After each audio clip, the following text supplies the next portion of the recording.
অবশেষে আসন্ন টি-20 বিশ্বকাপের জন্য স্কোয়াড ঘোষণা করল পাকিস্তান। আয়ারল্যান্ড ও ইংল্যান্ডের সিরিজের জন্য 18 সদস্য থেকেই তাদের 15 জনকে চূড়ান্ত করা হয়েছে, যেখানে কোনো রিজার্ভ ক্রিকেটার রাখেনি পাকিস্তান। তবে বাবর আজমের নেতৃত্বাধীন দলটিতে তেমন চমক নেই, অর্থাৎ কাঙ্ক্ষিত ক্রিকেটারদের নিয়েই বিশ্বকাপ খেলতে যাচ্ছে 2009-এর বিশ্ব চ্যাম্পিয়নরা। শাহিন শাহ আফ্রিদির, নাসিম শাহ, মোহাম্মদ রিজওয়ান ও ফখর জামানের সঙ্গে অবসর ভেঙে ফেরা মোহাম্মদ আমির ও ইমাদ ওয়াসিমের মতো তারকারাও আছেন চূড়ান্ত স্কোয়াডে।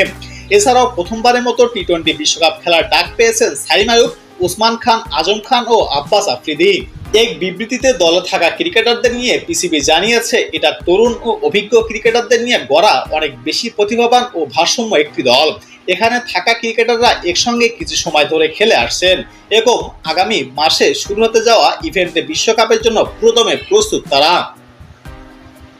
সব মিলিয়ে পাকিস্তান 5 জন বিশেষজ্ঞ পেসার নিয়ে বিশ্বকাপ খেলতে যাচ্ছে। সাম্প্রতিক সিরিজগুলোতে খেলা আব্বাস আফ্রিদিও চূড়ান্ত দলে জায়গা করে নিয়েছেন। স্পিনে অভিজ্ঞ ইমাদ ওয়াসিমের সঙ্গে থাকছেন তরুণ লেগ স্পিনার আবরার আহমেদ এবং আরেক স্পিন অলরাউন্ডার শাদাব খান।